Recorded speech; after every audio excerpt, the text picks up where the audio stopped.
नमस्कार, N V news देख रहे हैं आप। मैं हूं आपके साथ सुनील सिंह पौरुष। बुलेटिन की शुरुआत बड़ी खबर से। मध्य प्रदेश में उपचुनाव से पहले बीजेपी को बड़ा झटका लगा है। जी हां, पूर्व बीजेपी विधायक पारुल साहू मध्य प्रदेश के पूर्व मुख्यमंत्री कमलनाथ की मौजूदगी में कांग्रेस पार्टी में शामिल हो चुके हैं। गौरतलब है कि बीजेपी के टिकट पर सुर्खी से 2013 में पारुल साहू चुनाव लड़ी थी और वहीं से आपको बता दें उन्होंने पूर्व मंत्री गोविंद सिंह राजपूत को भी हराया था। लेकिन पारुल साहू 2018 में गोविंद सिंह से सिर्फ कुछ अंतर से ही हारी थी।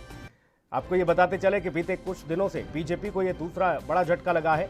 इसके पहले ग्वालियर से बीजेपी के नेता और पूर्व विधायक सतीश सिकरवार भी कांग्रेस पार्टी ज्वाइन कर चुके हैं। ऐसे में उपचुनाव से पहले बीजेपी को ये बड़ा झटका लगता हुआ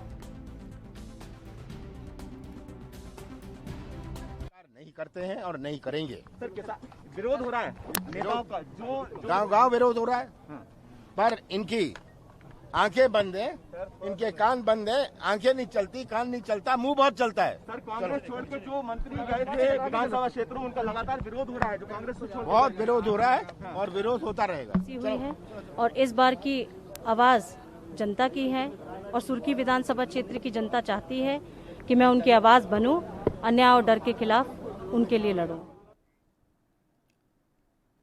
मुख्यमंत्री शिवराज सिंह चौहान सुबह उज्जैन पहुंचे। एयरपोर्ट से वह सीधे किसानों की फसल बीमे की राशि वितरित करने के लिए कार्यक्रम स्थल पर पहुंचे।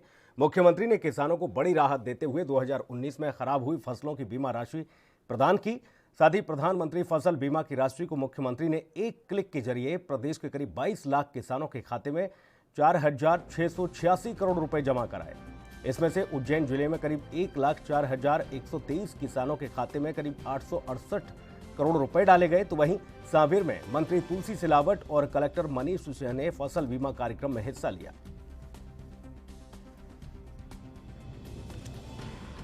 600 करोड़ रुपए की राशि आज 22 लाख के आसपास किसानों के खाते में। सिंगल क्लिक का मतलब यह नहीं कि अभी क्लिक किया तो सबके खाते में पहुंचेगी होगी। कुछ जगह तकनीकी और बाकी चीजों के कारण पहुंचने में 2, 4, 5 दिन का समय भी लग जाता है, लेकिन आज उसका प्रारंभ हमने किया है। ये आपके खातों में पहुंची है और कमल जी ने सही कहा कि स्केल ऑफ फाइनेंस अगर 100% होता तो ये 6,000 करोड़ से ज्यादा की होती। वो स्केल ऑफ फाइनेंस अब हमने 100% आगामी वर्षों के लिए कर दिया है। और अगर आप लगाओगे कोरोना काल में भी, इन कठिन परिस्थितियों में भी हमने अलग अलग योजनाओं के तहत कितने पैसे उपार्जन सहित मैं बता रहा हूं किसानों के और जनता के खाते में डाले हैं। तो इस कठिन काल में भी 60,000 करोड़ रुपया हमने किसानों और गरीबों के खाते में पहुंचाने का चमत्कार किया है। मैं निराश होने वालों में से नहीं हूं। अब क्या करें, मुख्यमंत्री रोने लगे, पैसा नहीं आ रहा, टैक्स नहीं आ रहा, मर जाए क्या करें। अरे कहीं ना कहीं से रास्ते निकालेंगे और भगवान। छत्तीसगढ़ की राजधानी रायपुर में मुख्यमंत्री भूपेश बघेल ने अपने निवास कार्यालय से वीडियो कॉन्फ्रेंसिंग के जरिए नवगठित जिले गौरेला, पेंड्रा, मरवाही के साथ ही आपको बता दें अन्य जिलों में करीब 332.64 करोड़ रुपए के साथ ही 208 विभिन्न विकास कार्यों की सौगात दी। इनमें करीब 84 करोड़ 10 लाख रुपए के 29 कार्यों का लोकार्पण और 248 करोड़ 54 लाख रुपए के 179 भूमि पूजन कार्य शामिल है। इस अवसर पर कार्यक्रम की अध्यक्षता विधानसभा अध्यक्ष डॉक्टर चरणदास महंत ने की। गौरेला, पेंड्रा के साथ ही आपको बता दें मरवाही जिले में भी साधु हॉल गौरेला में आयोजित लोकार्पण और शिलान्यास समारोह में नवगठित जिले के प्रभारी मंत्री और राजस्व मंत्री जय सिंह अग्रवाल विशिष्ट अतिथि के रूप में यहां शामिल हुए। समारोह में गृह मंत्री ताम्रध्वज साहू, स्वास्थ्य मंत्री टीएस सिंहदेव और अन्य मंत्री के साथ ही विधायक और अधिकारी गण भी मौजूद रहे।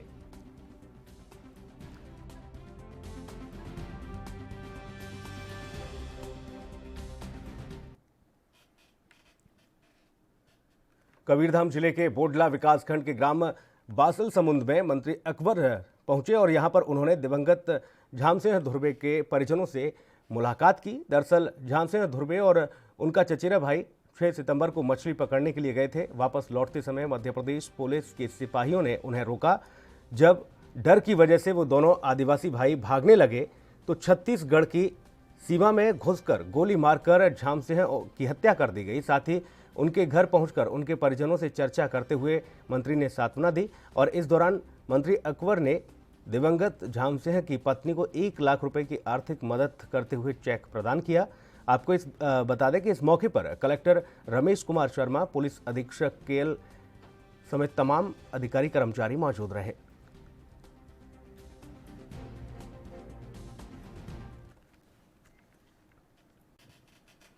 प्रधानमंत्री फसल बीमा योजना के अंतर्गत खरीफ साल 2019 की फसल बीमा दावा राशि रुपए 4,688 करोड़ रुपए का वितरण उज्जैन जिले के दरमियान किया गया और यहां पर कार्यक्रम का आयोजन किया गया था। इस दौरान मुख्यमंत्री शिवराज सिंह चौहान ने 18 सितंबर को सिंगल क्लिक के माध्यम से प्रदेश के लगभग 22 लाख किसानों को ये सौगात दी। वहीं कार्यक्रम में मुख्यमंत्री ने खंडवा के कृषक सेवाराम से भी चर्चा की। इस दौरान उप संचालक कृषि RRS गुप्ता ने बताया कि कार्यक्रम के दौरान मुख्यमंत्री चौहान ने जिलों के कृषकों से सीधा संवाद भी किया। उन्होंने बताया कि इस कार्यक्रम के माध्यम से खंडवा जिले के करीब 31,437 किसानों के खाते में लगभग 31 करोड़ रुपए फसल बीमा के जमा कराए गए हैं। साथ ही उप संचालक कृषि गुप्ता ने बताया कि खंडवा तहसील में 19.118 किसानों को खाते में फसल बीमा की राशि देने का दावा किया गया है। तो वहीं आपको ये बता दें कि 20.33 करोड़ रुपए जमा कराए गए हैं और इसी तरह पंधाना तहसील में भी किसानों के खाते में करोड़ों की राशि पहुंचाई गई।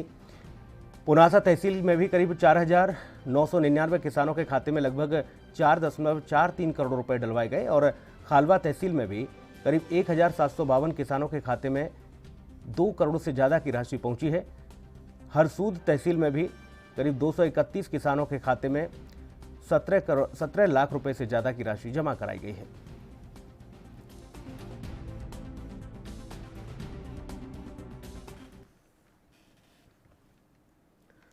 मध्य प्रदेश के 9वीं से 12वीं क्लास तक के स्कूल आपको बता दें कि 21 सितंबर से खुलने जा रहे हैं और इस संबंध में स्कूल शिक्षा विभाग ने केंद्र के मानक संचालन प्रक्रिया का पालन करने के निर्देश दिए हैं। राजधानी के कुछ स्कूलों ने तैयारियां शुरू कर दी हैं। हालांकि विद्यार्थियों के लिए स्कूल आना अनिवार्य नहीं है, यानी कि आदेश स्वैच्छिक हैं। विद्यार्थियों का जब दिल चाहेगा तब वह स्कूल आएँ, अगर न चाहें तो बिल्कुल ना आएँ। इस बार आपको बता दें कि अटेंडेंस के आधार पर कोई भी व्यवस्था नहीं रहेगी। बाकी कक्षाएं और स्कूल 30 सितंबर तक बंद रहेंगे। पहले की तरह उनकी ऑनलाइन पढ़ाई जारी रहेगी।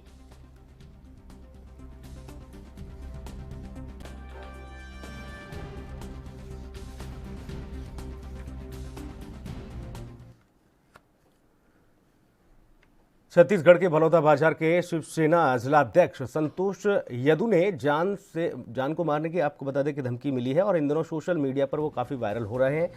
दरअसल कुछ दिन पहले एक व्यक्ति ने फेसबुक में जान से मारने की उनको धमकी दी।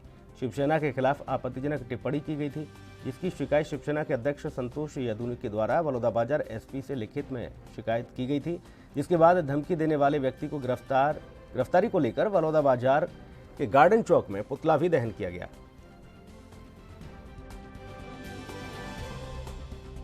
शिवसेना के कार्यकर्ताओं का कहना है कि करनी सेना का सदस्य बताया जाने वाला सूरज राजपूत उनके जिला अध्यक्ष को जान से मारने की धमकी दे रहा है। इसलिए उन्होंने शासन को इस बात से अवगत कराते हुए मुझे ज्ञापन सौंपा है।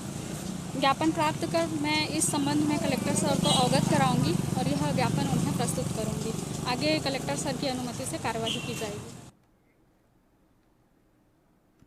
अगली खबर का रुख करेंगे। छत्तीसगढ़ के बीजापुर की बात की जाए तो यहां पर माओवादियों की एक और शर्मनाक हरकत सामने आई है। आपको बता दें कि माओवादियों ने अपहरण करके एक जवान की हत्या कर दी और हत्या करने के बाद जवान के शव को गंगालूर बीजापुर मार्ग पर फेंक दिया गया। जानकारी के मुताबिक जवान का नाम मल्लूराम सूर्यवंशी है और वह CRPF के पायनियर प्लाटून के जवान के पद पर पदस्थ था। आपको बता दें कि 5 दिनों से वो जवान लापता था और इसके अलावा शव के पास से नक्सली पर्चे भी मिले हैं, जिसमें गंगालूर एरिया कमेटी ने हत्या की जिम्मेदारी ली है। फिलहाल सूचना मिलते ही मौके पर पुलिस पहुंची और जांच पड़ताल शुरू की गई है।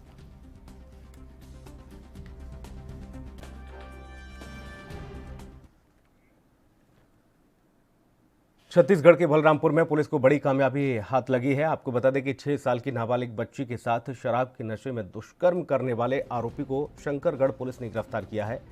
बच्ची गांव में ही अन्य बच्चों के साथ खेल रही थी और इसी दौरान गांव के ही एक युवक ने मासूम को बहला फुसला कर वो अपने साथ एकांत में ले गया और उसके साथ दुष्कर्म जैसी जघन्य घटना को अंजाम दिया। बच्ची की तबीयत खराब होने पर बच्ची के पिता उसे लेकर शंकरगढ़ थाने पहुंचे, रिपोर्ट दर्ज कराई, जिसके बाद मामले की गंभीरता को देखते हुए थाना प्रभारी ने टीम गठित कर ग्राम मदनपुर निवासी आरोपी कुंवर नगेसिया के कई धाराओं पर मामला दर्ज किया और उसे गिरफ्तार करके न्यायालय में पेश किया।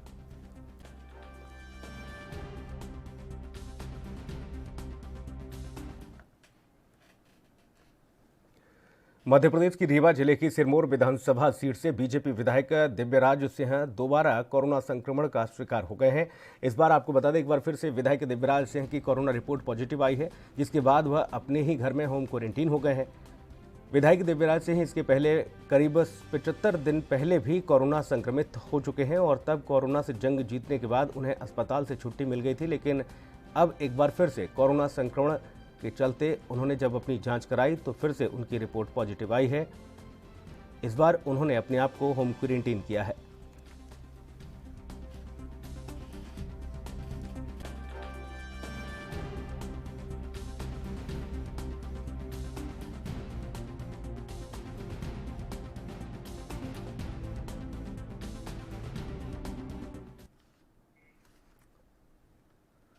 पाकिस्तान की लाहौर जेल में बंद मध्य प्रदेश के रीवा के अनिल साकेत 5 साल बाद घर उनकी वापसी हुई है और इस दौरान रीवा में अनिल का स्वागत किया गया। हालांकि अनिल अभी बोल पाने की स्थिति में नहीं है। आपको ये बता दें कि एएनवी न्यूज़ ने अनिल साकेत की लाहौर जेल से रिहाई की खबर प्रमुखता से सबसे पहले आप तक पहुंचाई।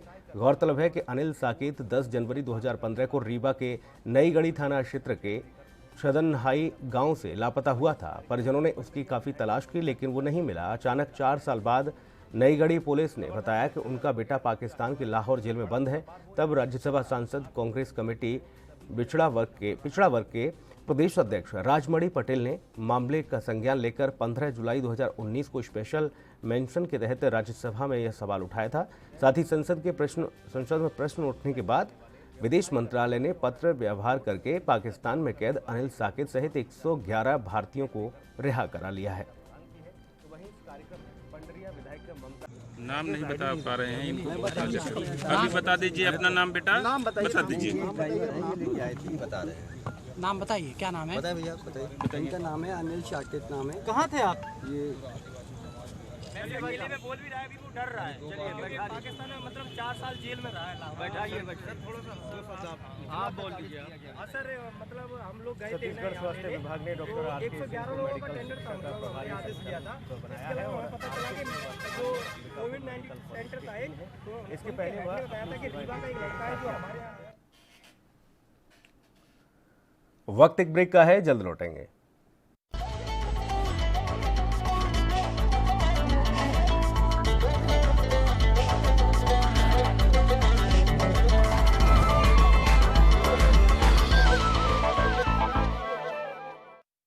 क्या आप दुबले पतले कमजोर हैं? आपकी सेहत नहीं बनती, भूख कम लगती है, वजन नहीं बढ़ता। दरअसल मेन बात खाना पीना खाना नहीं है, मेन बात है खाया पिया लगना। और अगर खाया पिया लगेगा ही नहीं तो सेहत बनेगी कैसे?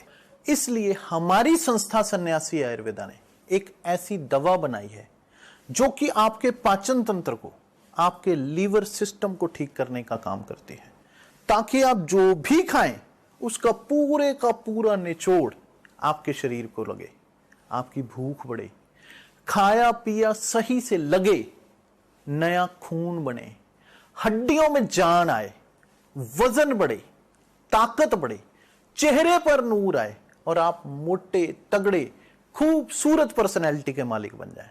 यह दवा पूरी तरह से आयुर्वेदिक होती है। इसका शरीर पर कोई भी साइड इफेक्ट, कोई भी नुकसान या दुष्प्रभाव नहीं होता। लड़के लड़कियां दोनों इसका इस्तेमाल कर सकते हैं और पहले 15 दिन के अंदर ही आपको इसका असर महसूस हो जाएगा। सिर्फ 650 रुपए की पूरे 1 महीने की दवा होती है और आप इसे घर बैठे 01145454545 पर फोन करके दवा मंगवा सकते हैं।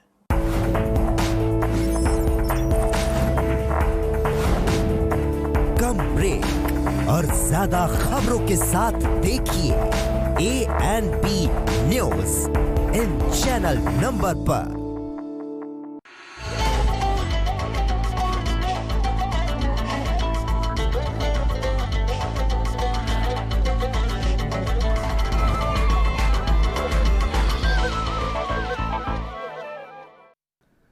ब्रेक के बाद स्वागत है आपका। बढ़ेंगे खबरों में आगे। कोरोना संक्रमण से बचने के लिए भारत सरकार ने कई नियम बनाए हैं, जिसमें से सोशल डिस्टेंसिंग, मास्क लगाना अनिवार्य कर दिया गया है। लेकिन बावजूद इसके मध्य प्रदेश के रीवा में कुछ लोग शासन प्रशासन की आंखों में धूल झोंकने से बाज नहीं आते और खुलेआम सोशल डिस्टेंसिंग के साथ ही मास्क न लगाकर नियमों की धज्जियां उड़ा रहे हैं। जबकि प्रशासनिक आला अधिकारियों की बात की जाए तो ये बोला जा रहा है कि जो लोग मास्क लगाने के लिए लगातार उन्हें समझाइश दी जा रही है, नियमों का पालन कराने के लिए उनसे कहा जा रहा है, उन पर सख्ती बरती जा रही है। इसी से संबंधित देखिए हमारे संवाददाता विजय त्रिपाठी की ग्राउंड जीरो से रिपोर्ट। देखिए, कोरोना काल में ये एक बड़ा चिंता का विषय है हम सभी के सामने। शुरू में तो लॉकडाउन रहा, पूर्ण लॉकडाउन लगाया गया, लोगों को घरों से भी निकलने के लिए रोका गया है। और उस समय और अभी के भी बीच के समय में हम लोगों ने सबको मास्क और सोशल डिस्टेंसिंग वगैरह के पालन के लिए कई बार अनाउंसमेंट और विभिन्न तरीक़ों से समझाया है और कई बार चालानी कार्यवाहियों आदि के माध्यम से भी उनको इस संबंध में जागरूक करने का प्रयास किया गया है। लेकिन हम लोग इस समय पे रीवा ज़िले के मऊगंज में हैं। यहाँ पे मैं कैमरामैन से रिक्वेस्ट करूँगा कि एक बार दिखाया जाए, कोई भी मास्क लगाए हुए आपको नहीं दिखाई देंगे। कोई भी व्यक्ति मास्क नहीं लगाया हुआ है। जबकि अगर कोरोना वायरस के एक्टिव केसों की बात की जाए तो पूरे मध्य प्रदेश में 97,000 से भी ज़्यादा केस हैं। और वहीं अगर रीवा ज़िले में कोरोना संक्रमितों की बात की जाए तो 1300 से भी ज़्यादा केस आ चुके हैं। हाल ही में कल रीवा ज़िले में 55 केस एक साथ मिले थे। 55 केस मिलना जिला प्रशासन के लिए बहुत बड़ी बात है। इस वक्त जो हम आपकी तस्वीरें दिखा रहे हैं वो मऊगंज प्रशासन की पोल खोलती हुई तस्वीरें आप तक शेयर कर रहे हैं। मऊगंज प्रशासन की पोल खोलती हुई ये तस्वीरें, कोई भी मास्क लगाए हुए यहाँ पे नहीं दिखेगा। हमारे साथ यहाँ पे कुछ मजदूर वर्ग के लोग हैं, इनसे मैं बात करूँगा कि आखिर मास्क क्यों नहीं लगाए हैं, क्या समस्या है इन्हें। काका, मास्क क्यों नहीं लगाए हैं? अरे अक्ताई छूटा थी सर। अक्ताई छूटती है, मास्क लगाना जरूरी है? लगाएंगे सर, लगाएंगे। लेकिन अभी क्यों नहीं लगाएं? लगाएंगे सर, लगाएंगे, वो नहीं लेके आए सर, लगाएंगे जरूर। लगाएंगे जरूर, लेकिन अभी क्यों नहीं लगाए हैं काका? मैं ये पूछ रहा हूँ। पास में है नहीं सर, पास में है नहीं। पास में है नहीं? हाँ। क्या यहाँ पे चालानी कार्यवाही भी होती है? होती है सर। कौन करता है? अब पुलिस प्रशासन करती है। पुलिस प्रशासन? हाँ। तो अगर चालानी कार्यवाही होती तो आप तो मास्क लगा के बैठते हैं। हाँ, बैठते नहीं करते, इस समय नहीं, कार्रवाई नहीं कर रहे हैं। कार्यवाही नहीं कर रहे हैं। सीधी तस्वीरें आप तक शेयर कर रहा हूँ, मऊगंज प्रशासन की पोल खोलती हुई ये तस्वीरें। यहाँ पे कोई भी आपको मास्क लगाए हुए नहीं दिखेगा। यहाँ पे काका, मास्क क्यों नहीं लगाए हैं? समोसा खाई हैं तो वो तो आप खा रहे हैं ना काका, आप ये बोलते नहीं हैं। यहाँ पे काका सब्जी बेच रहे हैं, इनका काम है सब्जी बेचने का। लेकिन जैसे ही अभी कैमरा देखे हैं तो इन्होंने अपने मुंह पे एक रुमाल ढक लिया है। लेकिन यहाँ पे आप देख सकते हैं मेरे पीछे जितनी भी भीड़ आ रही है, इसमें से कोई भी मास्क नहीं लगाया हुआ है। इन देश में बहुत ही तेजी के साथ कोरोना संक्रमण अपना कहर बरसाएगा। ANB न्यूज के साथ संवाददाता विजय तिवारी, रीवा। छत्तीसगढ़ के जगदलपुर में बस्तर पुलिस अधीक्षक के मार्गदर्शन में अभियान चलाया जा रहा है, जिसके चलते अवैध गांजे की तस्करी को लेकर थाना पुलिस ने गुरुवार को एक कार से 78 किलो गांजे के साथ 2 आरोपियों को गिरफ्तार किया। पकड़े गए गांजे की कीमत 3 लाख रुपए से ज्यादा बताई जा रही है। मामले के बारे में SI अमित सिदार ने बताया है कि गुरुवार को मुखबिर से सूचना मिली थी और आपको बता दें कि सिल्वर रंग की कार में 2 युवक ओडिशा से कार में करीब 78 किलो गांजा लेकर जगदलपुर की ओर आ रहे हैं। जिसके बाद पुलिस ने इस मामले में छापेमार कार्रवाई की और गांजे के साथ दोनों युवकों को धर दबोचा।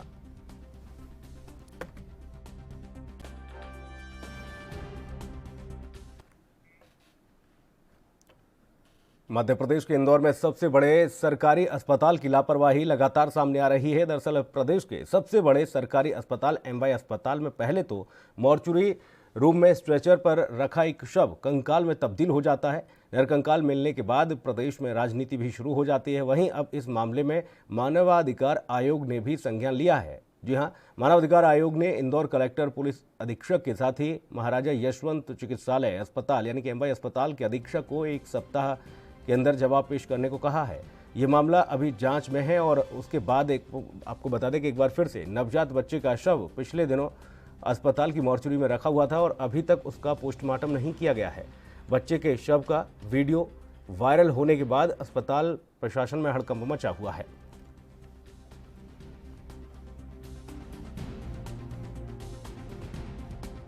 बेसिकली पोस्टमार्टम के लिए पुलिस के द्वारा 100 परीक्षण का फॉर्म दिया जाता है, उसके बाद ही 100 परीक्षण करना पॉसिबल होता है डॉक्टर्स के लिए। तो अभी वो जांच जारी है, बिना जांच समाप्त हुए किसी निर्णय पर नहीं पहुंचा जा सकता। लगातार इस तरह की घटनाएं सामने आ रही है, एमआई की लापरवाही सामने आ रही है, तो इसमें किस तरह की जांच की जा रही है और क्या कार्रवाई की जाएगी? देखिए, अभी जैसा 3 सदस्यीय समिति संभागायुक्त महोदय ने बनाया है और संभागायुक्त महोदय चूंकि पूरी घटनाक्रम पर नजर बनाए हुए हैं, तो वो निश्चित तौर पर इस पे।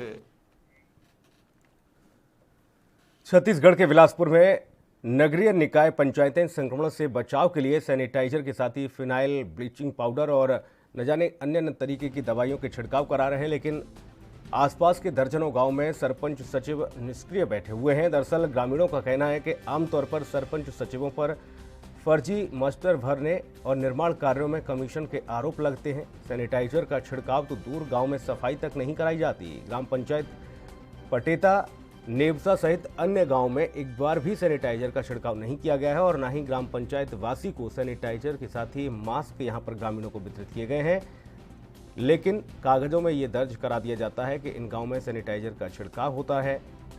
इसके अलावा मास्क ग्रामीणों को बांटे जाते हैं, लेकिन धरातल परिस्थिति एकदम उलट है।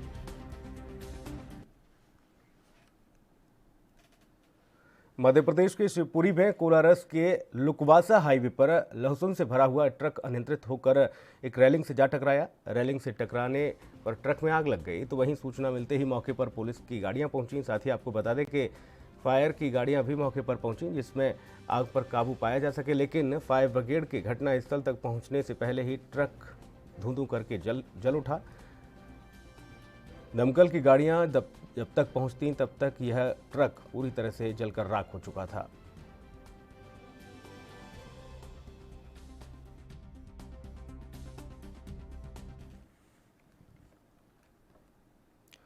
जल संसाधन विभाग का मुख्य उद्देश्य कृषि भूमि पर पर्याप्त मात्रा में पानी पहुंचाना है और इसी बात को ध्यान में रखकर जल संसाधन विभाग की स्थापना की गई थी, लेकिन अब यह विभाग भ्रष्टाचार का अड्डा बनता जा रहा है। दरअसल छत्तीसगढ़ में खेतों तक पानी पहुंचाने की आड़ में बड़ी मात्रा में भ्रष्टाचार होता है। ऐसे कई मामले सामने आए हैं, जहां पर जल संसाधन विभाग में हम शुरुआत करेंगे बलरामपुर की, जहां पर बलरामपुर में जल संसाधन विभाग में 2 वर्ष पहले सब इंजीनियर से असिस्टेंट इंजीनियर बने रामजी पटेरिया को अगस्त 2019 से अप्रैल 2020 की अवधि में बलरामपुर संभाग का एग्जीक्यूटिव इंजीनियर बना दिया गया, जबकि नियम ये है कि 6 वर्ष की अवधि पूरी होने के बाद ही अनुविभागीय अभियंता बनाया जा सकता है। एग्जीक्यूटिव इंजीनियर बनते ही रामजी ने भ्रष्टाचार का खेल शुरू कर दिया। 8 महीने में 16 लाख का सिर्फ डीजल लगा दिया गया। मामला यही नहीं रुका, अगस्त 2019 से 14 फरवरी 2020 की अवधि में 16 करोड़ के चेक के माध्यम से भुगतान करा दिया गया। साथ ही जल संसाधन विभाग में पदस्थ रामजी पटेरिया की भ्रष्टाचार की फेहरिस्त लंबी है और उसके कारनामों पर एक किताब भी लिखी जा सकती है। किताब के पन्ने खुलेंगे तो छत्तीसगढ़ की राजनीति के साथ ही अफसरशाही बेनकाब होती चली जाएगी। फिलहाल ज़्यादा जानकारी के लिए हम सीधे आपको बता दें कि इस मामले में जब जानकारी ली तो पता चला कि ये जो भ्रष्टाचार की जो लिस्ट है वो बेहद लंबी है।